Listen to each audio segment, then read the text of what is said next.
activity. This is a termination activity that can be used with children and adults, and all you'll need is 2 pieces of paper and a pen. I like having a Sharpie as well because it makes the lines nice and bold. But this activity really explores the therapeutic gains as well as what they learned, and it's a great tool to have that transitional object, especially during telehealth. So in the end, you'll have one of these, which is a little caterpillar, and you'll have a heart, and it'll make sense in the end. But all the client needs is 2 pieces of paper. Doesn't really matter the size, but you do want it to be decently sized so they have enough room and space to write in the different circles. So we're going to start with a pen and the first piece of paper.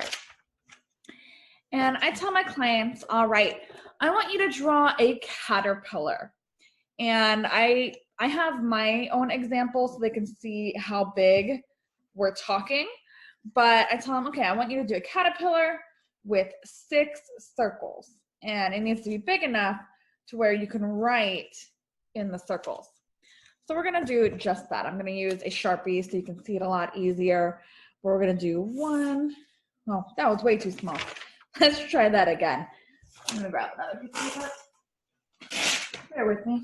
All right, we got 1, 2, 3, 4, 5, 6. Doesn't have to be perfect. I like to put little antennas on it as well.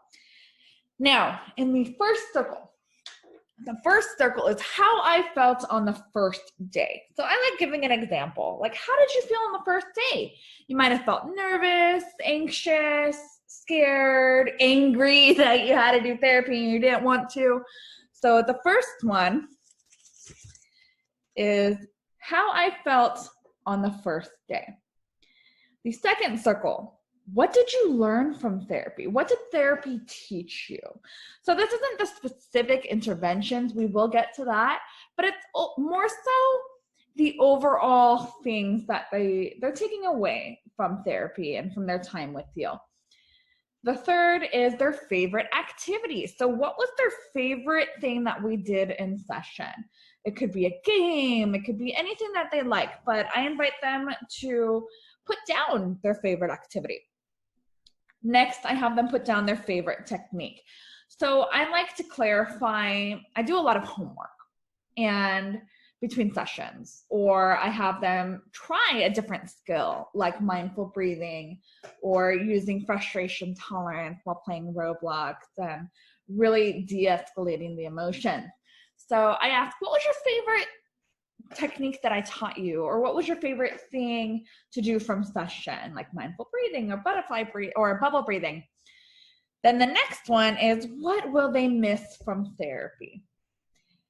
And then the last day, my little circle is a little small, but I encourage them to do full-size circles.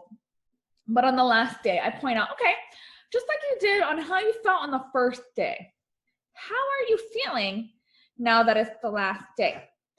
I also invite them to cut out the caterpillar. They can either do that with you during session or on their free time. But once they have this completed, I use this as a time to really talk about their progress. I tell them, you know, on your first day, you came in, you were so nervous and so anxious, but you learned how to control your emotions. And the way you learned how to control that is through mindful eating and mindful breathing. But I only saw you once a week for 1 hour, and the rest of the week, all those other hours, that was you, bud. And you were practicing bubble breathing. You were practicing controlling your emotions during video games. Or this can, mind you, this can also be used for adults as well, just as easily. But I know a lot of us work with kiddos, so I'm using kind of kid-friendly examples. But you can also lead into, I know you'll miss our time together, and I know you'll miss having so much fun kicking Miss Jessica's butt on Roblox. I'll miss that too, buddy. But that's okay, because now you feel confident, you feel inspired, and you're able to control your emotions. You don't even need me. So you've really, really transformed. You came in like a caterpillar, nervous, but you learned so many things. Now, what I also like to do, before I get into that whole explanation, I probably should have led with that, but on the second piece of paper, I have them draw a very big heart. Very, very big. And on the heart, I have them do two different things. I didn't write that on this paper here, but I have them write down how they can remember me. And on the other side, they can either do it on the other side of the heart or on the other side itself. I have them write how therapy has helped them transform. So once they complete that, then I do the whole explanation of, you felt nervous, you learned a lot, these activities helped you, this is what you practice, I know you'll miss me, but this is how you transformed. So I say, you know what, you had a lot of changes, just like a beautiful caterpillar. But through all these techniques, you really learned how to love yourself. You've learned how to self-care. You've learned how to really control your emotions based on that self-love and that self-care. And you can still remember me. You can still hold me in your heart. But through our work together, you have truly transformed into a beautiful butterfly. And usually at that point, I get a lot of, "Aw, that is so cute," with both my kiddos and with my adult clients. But this is a great way to have that transitional object when we're working via telehealth.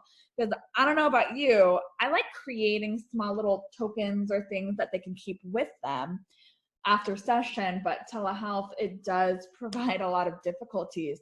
So this is a great transitional object that they can fold up, they can put in their backpack or their folder for school, or they can even just hold on into their room. But this is one of my favorite activities to do, and I hope that you enjoy it just as much as I have.